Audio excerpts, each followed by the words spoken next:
જડેશ્વર મહાદેવ મંદિરની જગ્યા મોરબી, ટંકારા અને વાંકાનેર તાલુકાના ત્રિભેટે આવેલી છે. જ્યાં ટેકરીઓની હારમાળા હોય રતન ટેકરી ઉપર જડેશ્વર મહાદેવનું મંદિર બિરાજમાન છે.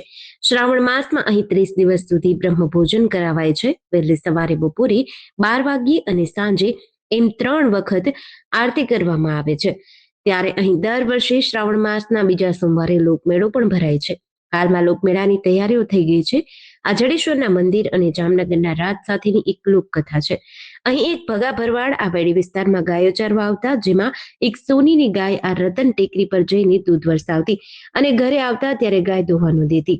આમ 3 દિવસ થયા પછી સોનીએ રાજમાં ફરિયાદ કરી અને બીજા દિવસે તે બાબતની ખરાઈ કરવા ગાયની પાછળ ચાલ્યા.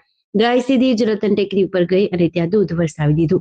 સૌ લોકોએ માન્યું કે અહીં કોઈ દેવસ્થાન છે અને તપાસ કરતા અહીંયા સ્વયંભૂ જડેશ્વર મહાદેવનું લિંગ પ્રગટ થયું હતું. તો આ બાજુ ભગા ભરવાડે કમળ પૂજા કરી. તેઓ માનતા હતા કે જે કમળ પૂજા કરે તે બીજા અવતારમાં રાજા બને છે અને એવું બન્યું પણ એવું જ કચ્છના જામ રાવલને કોઈ કારણસર કચ્છ છોડવું પડ્યું હતું અને તેઓ જામનગર આવ્યા. એક ઋષિના આશીર્વાદથી તેમને ઘોડાનો વેપાર કર્યો અને અઢળક ધન કમાયા પછી જામનગર રાજની સ્થાપના કરી. પરંતુ તેમના માથામાં સતત દુખાવો થઈ રહ્યો હતો. તેમની ધૂળના પ્રખ્યાત જ્યોતિષકાર પંજુ ભટ્ટને બોલાવીને તેમના માથાના દુખાવાની વાત કરી. ત્યારે તેમણે ભગા ભરવાડની કમળ પૂજાની વાત કરીને જણાવ્યું, તેમણે જ્યાં કમળ પૂજા કરી તે મંદિરની પાછળ અરણીના ઝાડ નીચે તેનું માથું દટાયેલું છે. તેમાં અરણીનો છોડ ઉગ્યો છે, જે હલવાથી તમારું માથું દુખે છે. આ વાતની ખરાઈ કરવામાં આવી અને હાલના રતન ટેકરી ઉપર અરણીના ઝાડ નીચે માથું હતું તે મળી આવતા એક શ્રદ્ધાનો વિષય બની ગયો હતો.